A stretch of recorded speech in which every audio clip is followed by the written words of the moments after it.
오늘 우리 성경 말씀 우리 신명기 15장입니다. 신명기 15장 1절부터 우리 6절에 있는 말씀을 같이 보십시다. 신명기 15장 1절부터 우리 6절에 있는 말씀입니다.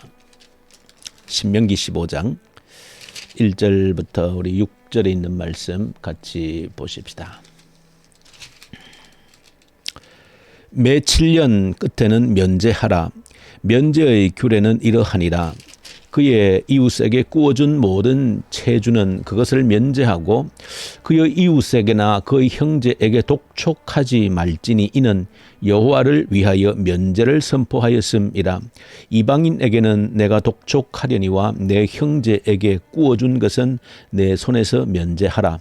내가 만일 내 하나님 여호와의 말씀을 듣고 내가 오늘 내게 내리는 그 명령을 다 지켜 행하면 내 하나님 여호와께서 내게 기업으로 주신 땅에서 내가 반드시 복을 받으리니 너희 중에 가난한 자가 없으리라. 내 하나님 여호와께서 내게 허락하신 대로 내게 복을 주시리니 내가 여러 나라에 구워줄지라도 너는 꾸지 아니하겠고 내가 여러 나라를 통치할지라도 너는 통치를 당하지 아니하리라. 아멘. 오늘 신명기 우리 15장 그리고 신약성경 고린도후서 9장을 함께 묵상합니다. 시편은 우리 53편을 함께 묵상합니다.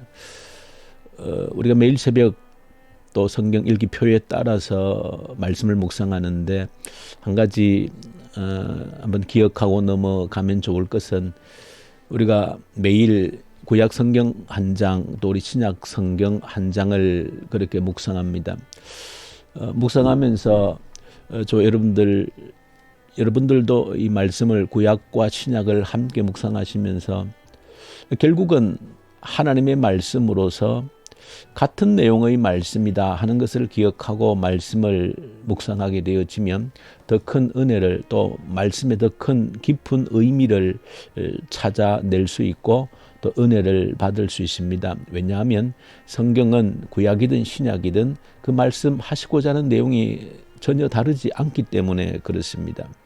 특별히 우리 어제 읽은 말씀 또 오늘 읽은 말씀은 깊이 말씀을 들여다보지 않더라도 신약 성경에 기록하고 있는 말씀의 내용과 이 구약 성경에 기록하고 있는 말씀의 내용이 너무나도 일치한다 하는 것은 그냥 한번 읽어보면 단번에 깨달을 수 있는 그런 내용입니다. 그래서 신약과 구약의 내용의 말씀은 전혀 다르지 않구나.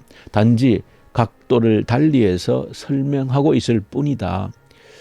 그래서 어떤 말씀들은 보면 도무지 이게 무슨 연관이 있을까 그런 생각이 듭니다. 물론 저도 이렇게 늘 묵상하면서도 어떤 말씀들은 신약과 구약 뭔가 연관이 있고 상관이 있을 터인데 좀 읽고 아무리 묵상해도 당장 또 어떤 연관 관계를 떠올리지 못할 때가 있습니다. 그러나 마음속에 믿기로는 또 언젠가 말씀을 또 묵상하게 되어지면 이 속에 감추어져 있는 서로 연관된 깊은 의미를 깨닫게 되리라 그런 소망을 가지게 됩니다.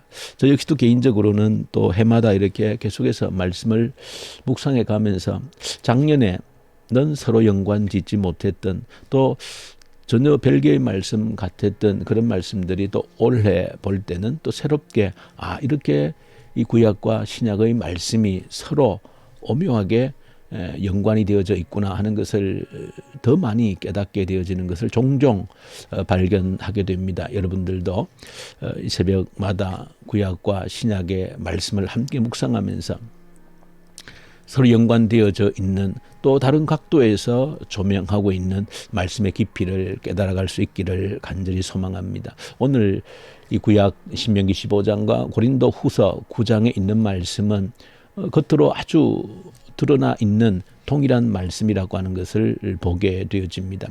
오늘 말씀 전체 15장과 고린도후서 9장의 내용을 보시면 크게는 딱 두 가지로 정리를 할 수 있습니다. 그것은 하나님께서 자기 백성들을 향해서 가지는 참 간절한 마음 가운데 너희 공동체 가운데에 누구 한 사람이라도 가난한 사람이 없으면 좋겠다 하는 그런 하나님의 바람을 담고 있습니다. 가난한 자가 없으면 좋겠다. 그래서 구약 성경에서는 규례를 정하고 명령을 만들어서 너희 가운데 절대 가난한 자가 있게 해서는 안 된다. 어떤 사람이 과거 노예 제도가 있는 시대이니까 노예로 팔렸다 할지라도 7년째가 되면 풀어줘야 된다. 자유를 주어야 된다는 겁니다. 빚을 졌다 할지라도 7년째가 되어지면 그 모든 빚을 그냥 탕감을 해주라는 겁니다. 그러면서 결국 전체 흐름 속에서 하나님께서 가지시는 마음이라고 하는 것은 너희 가운데 어떤 한 사람이라도 어떤 한 가족이라도 가난한 그런 사람이 없으면 좋겠다. 마치 여러 자녀를 둔 부모의 마음과도 똑같다 하는 생각이 듭니다. 아마 부모의 입장에서 자녀가 7남매가 있는데 6남매는 다 잘 사는데 한 아들이 정말로 가난하게 산다면 그것을 보고 마음이 흐뭇해할 부모가 어디에 있겠습니까? 그 7남매 모두가 함께 어우러져 잘 사는 그 모습을 보는 것이 그 부모의 간절한 바람 아니겠습니까? 오늘 성경을 통해서 우리가 보는 것은 바로 그런 아버지, 어머니의 마음을 하나님의 마음 속에서 읽어내게 되는 겁니다. 그래서 성경에서 신약에서든 구약에서든 이렇게 하나님께서 강조하는 것은 너희 가운데 가난한 자가 없으면 좋겠다. 또 더 적극적으로 구약에서는 너희 가운데 절대 가난한 자가 없도록 하라는 것입니다. 명령하고 규례를 정하면서까지 너희 가운데 가난한 자를 없게 하라는 겁니다. 이것이 신약과 구약 성경의 첫 번째 내용의 중요한 핵심입니다. 두 번째 한 가지는 가난한 자를 없게 하라 그렇게 하셨는데 이 두 번째 저와 여러분들이 늘 붙들어야 될 중요한 약속이라 믿습니다. 그것은 가난한 자를 없게 하는데 너희들이 너희 가운데 있는 가난한 자를 섬기기 위해서 헌신하면 그것을 위해서 복을 주시겠다라고 하는 그 약속입니다. 가난한 자를 없애도록 가난한 자를 섬기면 너희가 그 일을 감당할 수 있도록 복을 주시겠다는 겁니다. 그것이 구약 성경에도 신약 성경에도 동일하게 주시고 있는 말씀입니다. 가난한 자를 없도록 하는 그 정신에 있어서는 자원하는 마음으로, 기쁜 마음으로, 즐거운 마음으로 하라는 것이 이 성경의 정신이고 그 즐거운 마음으로 가난한 자를 섬기면 그 일을 감당하도록 넉넉하게 더 풍성한 복을 주시겠다. 바꿔서 생각하면 하나님께서 우리에게 복을 주시는 조건이 바로 우리가 가난한 자를 책임지는 것이다. 그렇게 말씀을 하고 있습니다. 그래서 고린도후서 9장 9절에서는 적게 심은 자는 적게 거두고 많이 심는 자는 많이 거둔다 하는 말씀의 배경이 바로 이 말씀입니다. 이 내용입니다. 많은 가난한 자들을 섬기면 그 일을 넉넉히 감당할 수 있도록 더 채워주고 풍요롭게 해주시겠다는 겁니다. 이 비밀을 하나님 마음을 저와 여러분들이 이 새벽에 꼭 깨닫기를 원합니다. 저는 바라기로 우리 모든 성도들이 수많은 사람들을 책임져 줄 수 있는 모든 가난한 자들을 책임져 줄 수 있는 그래서 그 책임을 다하도록 넉넉하게 하나님께로부터 풍성한 복을 받을 수 있는 그런 우리 모든 성도들 되기를 간절히 소망합니다. 그러면서 우리 한 가지만 더 기억한다면 도대체 가난이라고 하는 것이 무엇인가 할 때 우리가 물질적인 가난만 생각하는 것은 잘못된 것이다. 그것은 가난의 한 부분일 뿐입니다. 그래서 가난을 오늘 제가 화면에다 띄워놓은 것처럼 가난을 무엇인가 할 때에 크게로 보면 세 가지 정도는 정리할 수 있겠다. 첫 번째는 바로 물질적인 가난이 실제적으로 있습니다. 두 번째는 영적인 가난입니다. 영적인 가난. 복음을 듣지 못한 영적으로 피폐해져 있는 그런 영적 가난한 자들이 있습니다. 세 번째는 지적 가난이 있다. 알지 못하는 무지한 가난이 있습니다. 그래서 저와 여러분들이 교회의 사역의 세 가지 방향이 선교, 구제, 그리고 교육이라는 세 가지 선교 우리 사역의 방향을 정해놓고 늘 기도하고 있습니다. 바로 이 가난을 해소하자는 겁니다.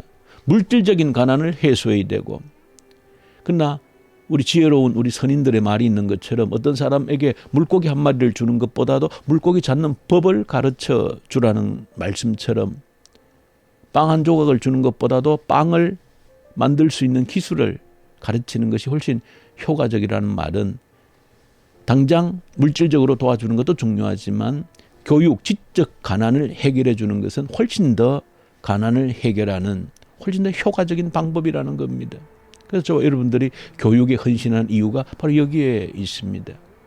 그리고 선교라고 하는 것은 어떻게 생각하면 물질적 가난보다도 훨씬 더 실제적으로 고통스러운 것은 영적 가난입니다.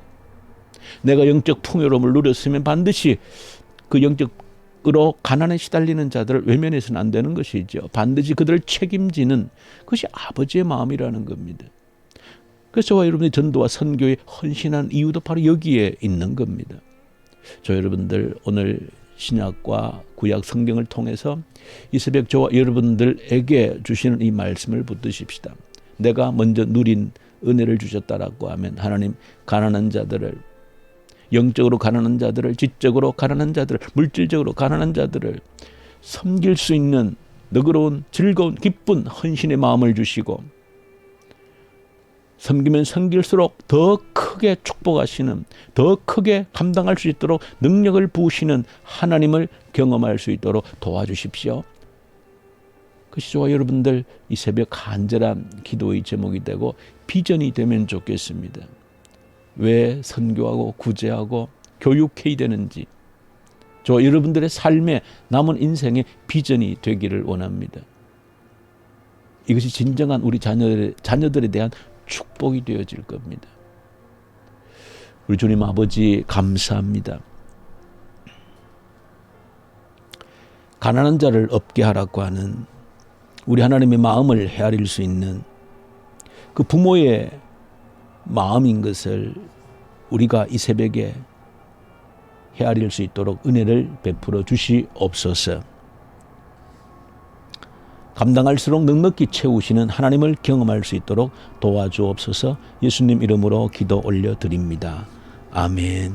하늘에 계신 우리 아버지, 아버지의 이름을 거룩하게 하시며 아버지의 나라가 오게 하시며 아버지의 뜻이 하늘에서와 같이 땅에서도 이루어지게 하소서. 오늘 우리에게 일용할 양식을 주시고 우리가 우리에게 잘못한 사람을 용서하여 준 것 같이 우리 죄를 용서하여 주시고 우리를 시험에 빠지지 않게 하시고 악에서 구하소서. 나라와 권능과 영광이 영원히 아버지의 것입니다. 아멘. 주신 말씀 가지고 간절히 기도하십시다. 이 땅의 가난한 자들을 없애는 일에 헌신케 하시고 헌신할수록 더 크게 채우시는 하나님을 경험케 하소서. 간절히 기도 올려드리십시다.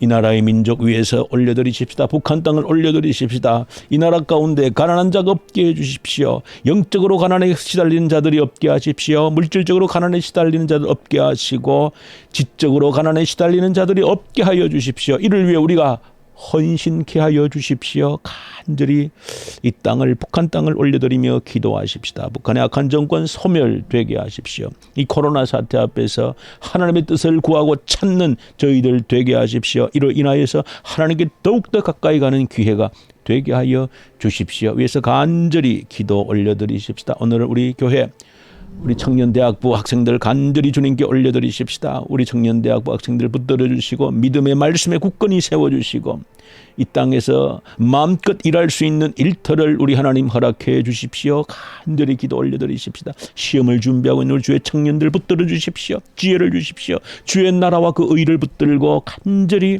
준비할 때 하나님 넉넉히 모든 시험 감당하고 통과할 수 있도록 도와주십시오. 그래서 간절히 기도 올려드리십시다. 해외에서 공부하는 주의 우리 청년들 그리고 군 복무하는 우리 주의 청년들 붙들어 주십시오. 간절히 기도를 올려드리고 모든 우리 주의 청년들 이후에 합당한 믿음의 배필들을 허락하여 주십시오. 위에서 간절히 기도로 올려드리십시다. 14일 우리 비택을 앞두고 기도합니다. 하나님 뜻을 보게 해 주십시오. 하나님 우리 가운데 허락하신 뜻을 보는 기회가 되게 하시고 하나님께 모두가 감사와 영광을 돌리는 기회 되게 해 주십시오. 간절히 기도하십시다. 선교원장들, 터키, 이집트, 인도 우리 이 시간도 우리 선교사님들 말씀과 성령으로 충만케 하십시오. 간절히 기도 올려드리십시다. 기도하십시다.